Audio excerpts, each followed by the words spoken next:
안녕하세요. 2022년 9월 23일 금요일입니다. 요즘 제가 이 배추 관련해서 계속 연재하듯이 동영상을 업로드하고 있는데요. 오늘은 구독자분 중 한 분께서 질문하신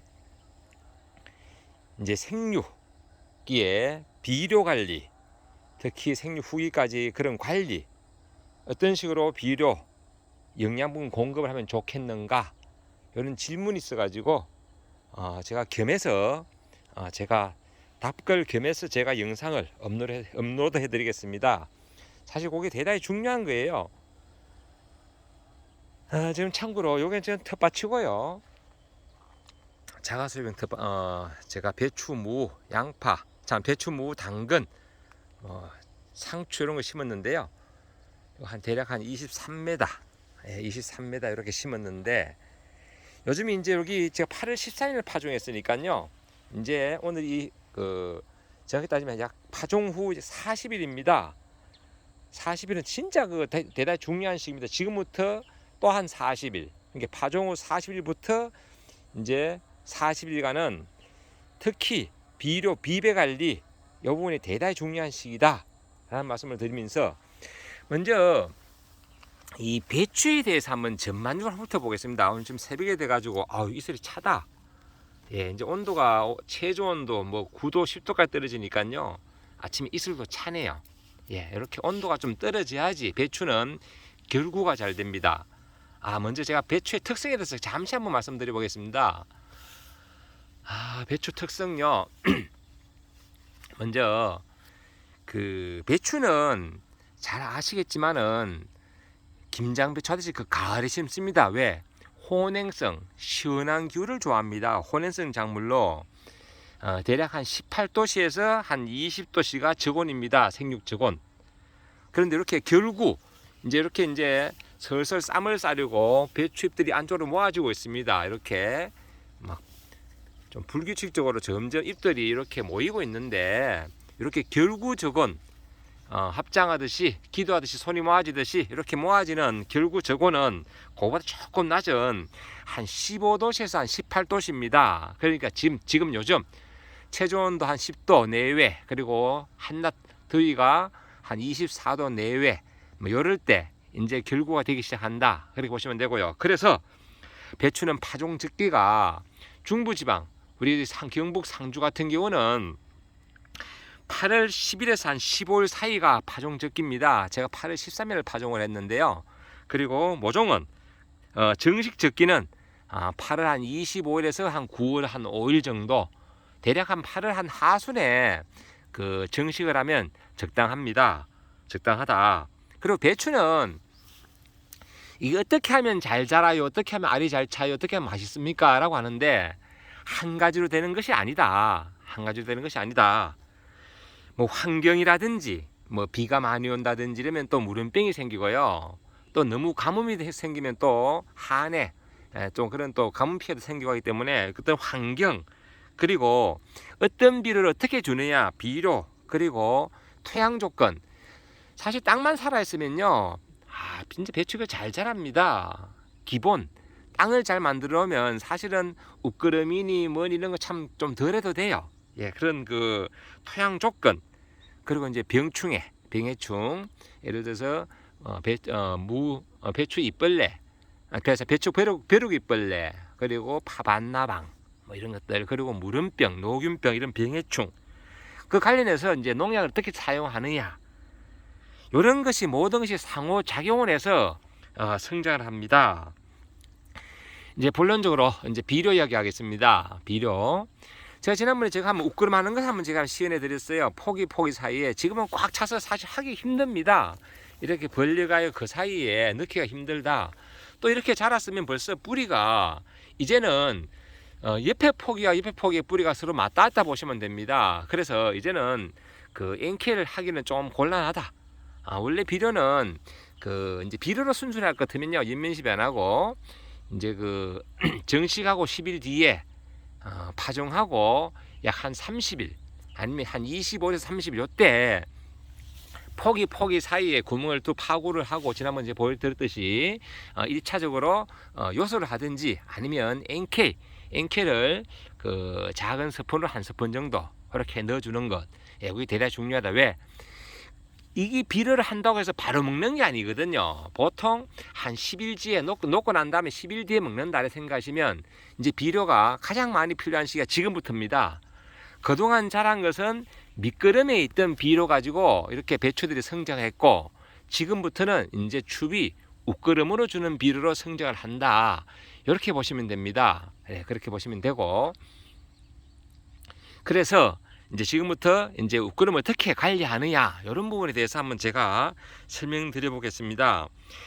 참고로 그 방금 전에 얘기했듯이 비료 이용 시기는 파종 후 한 40일, 정식 후 한 20일. 예, 지금부터입니다. 제가 8월 13일 파종했으니까 오늘이 9월 23일이면 딱 40일 됐네요.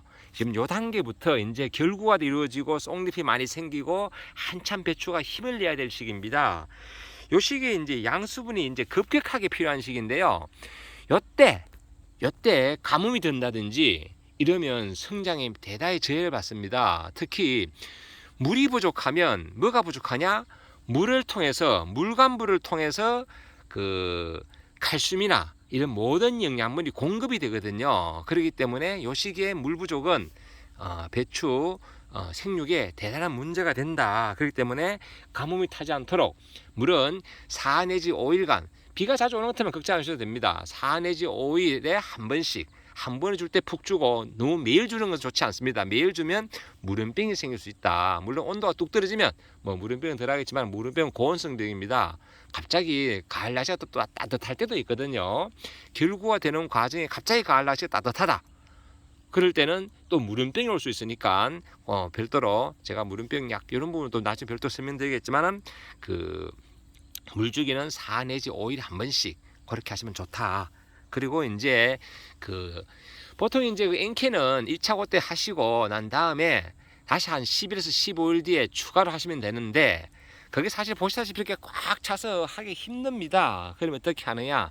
저 같은 경우는 연면시비를 합니다. 연면시비 잎을 통해서 그 이제 비료를 먹도록 하는 거 연면시비를 한다. 참고로 제가 그 조금 전에 물간부 이야기했는데요. 이게 이제 그 물간부가 뭐냐면 사실 헷갈려요. 이제 뭐 비료분 물이 물간부로 다 이동한다 하는데 자 이렇게 보시면요. 연맥을 보시면 이렇게 연맥이 보이잖아요. 요 연맥에 물간 체가 같이 있다 보시면 됩니다. 요 줄기가 물이 이동하는 통로다. 즉 물이 이동하면서 뭐를 같이 데려간다? 예, 물이 이동하면서 그 같이 데려가는 것은 그 비료나 특히 칼슘. 물이 부족하면 칼슘이 결핍됩니다. 그렇기 때문에 배추는 물 관리가 진짜로 중요하다라는 말씀을 드리고 그 이제 웃거름은 이제 어떤 걸 좀 위주로 하는 게 좋냐면 비료는 그 배추는 참고로 NK 즉 질소하고 카리가 가장 많이 필요하고요. 그 다음으로 필요한 것이 칼슘입니다.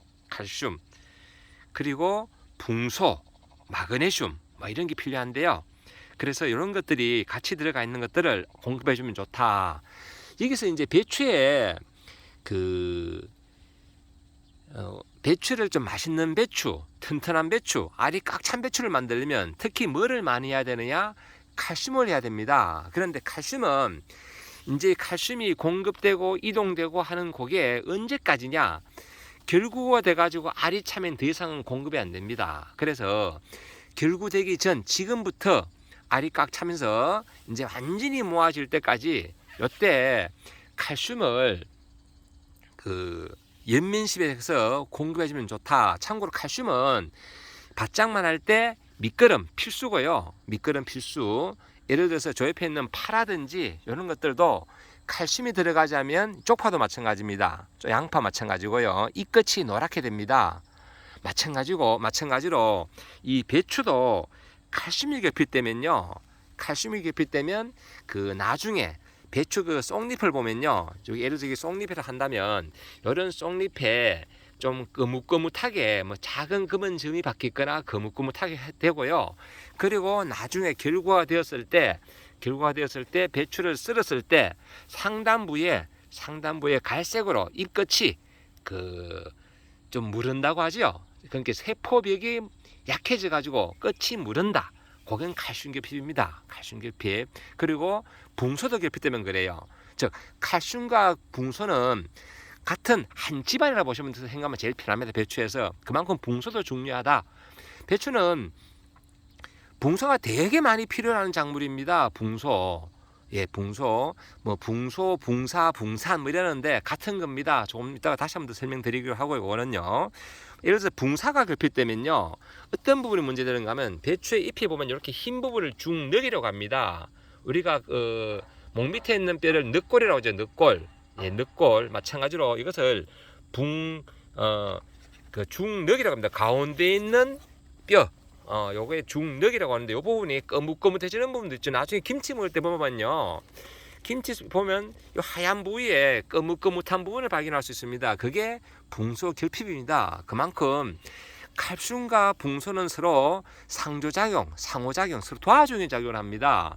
칼슘의 흡수를 도와주고 그렇기 때문에 붕소와 칼슘은 되도록이면 같이 하는 것이 좋다.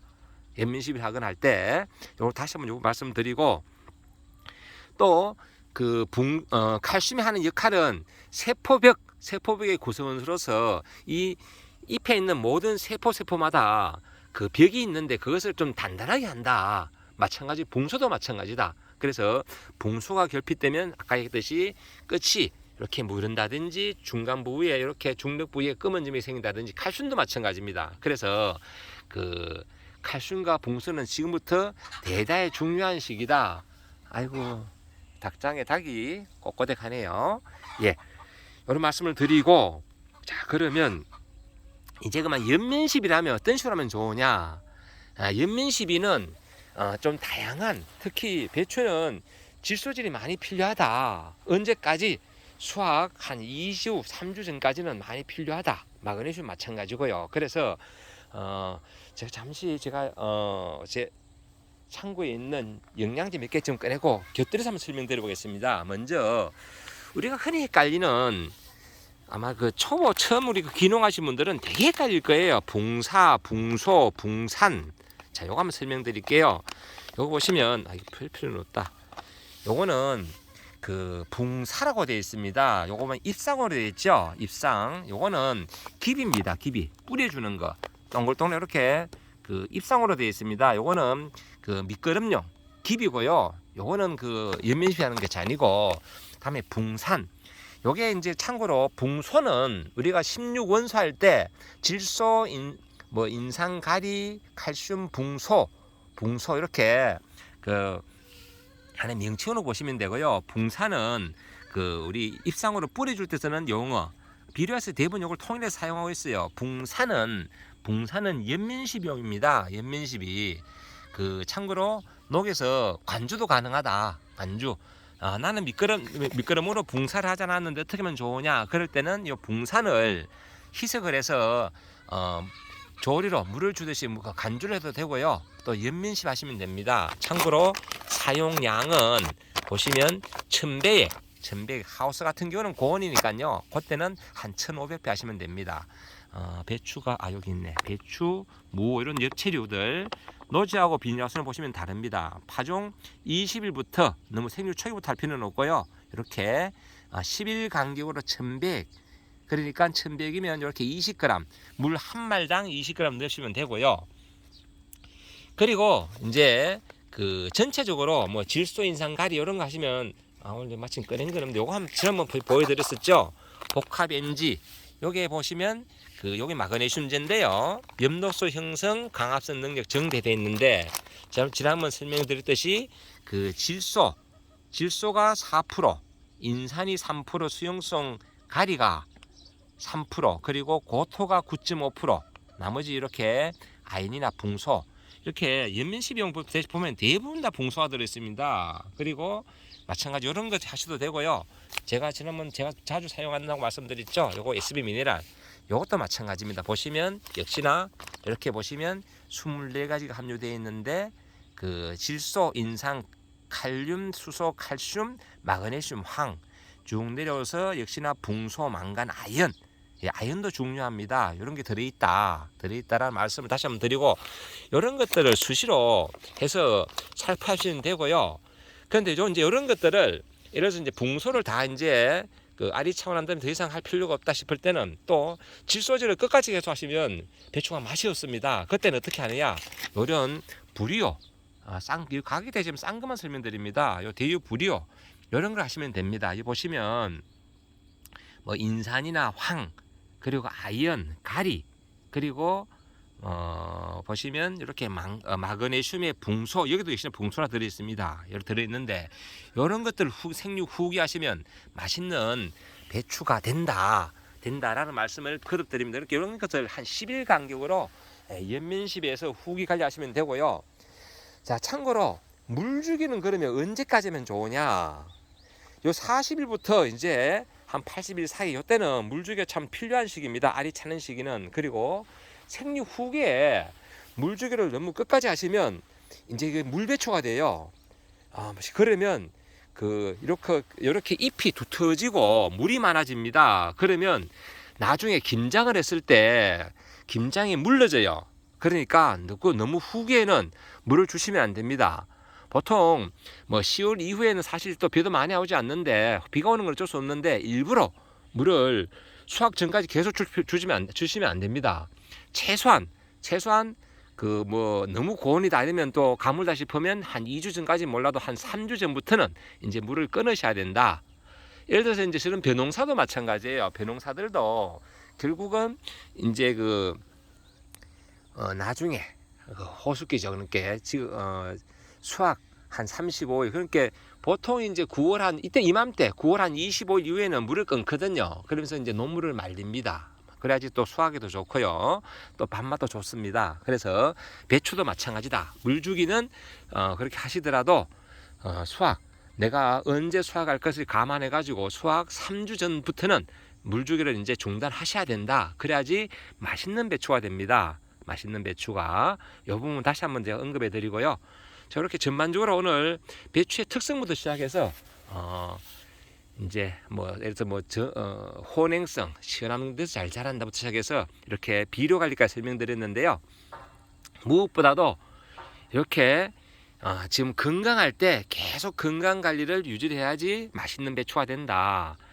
눈에 벌써 어떤 병증이 보인다. 병이 걸렸다. 녹균병이 걸렸다. 물균병이 걸렸다. 이러면 늦거든요. 그러니까 항상 예방 위주로, 그리고 다시 한번 말씀드리지만 이렇게 쌈을 완전히 싸기 전에 진딧물만큼은 필히 잡아 주셔야 된다. 나중에 배추를 잘랐을 때 안에 진딧물이 꽉 차 있으면 버려야 되거든요. 씻지도 못합니다. 알이 꽉 차가지고. 그렇기 때문에 이렇게 배추는 알이 차기 전, 이렇게 포압하기 전에 이때가 대단히 중요한 관리 시기다 라는 말씀을 다시 한번 드려봅니다. 다음에 제가 이렇게 무는 제가 한번 별도로 영상 한번 더 업로드 해드리겠습니다. 무는 사실 크게 관리할 거 없어요. 이제 이렇게 뭐 배추 하면서 배추만 잘 관리하면 무는 그 따라오는 거니까 제가 참고로 이렇게 자가 소비용 이렇게 무, 배추 이렇게 관리하고 있는데, 제가 관리하면서 이런 부분들을 한 번 더 제가 언급하면서 농사를 처음 접하거나 농사 짓는 분들에게 조금이나마 도움이 되기를 바라는 마음에서 이렇게 새벽에 이렇게 한번 영상을 한번 올려봅니다. 예, 오늘도 좋은 날 되시고 늘 행복한 날 되시고, 이거를 보시는 모든 분들의 하루가 늘 행복했으면 좋겠습니다. 예, 그리고 궁금하신 거 있으면 댓글로 질문 주시면 제가 아는 만큼 답글 드리겠습니다.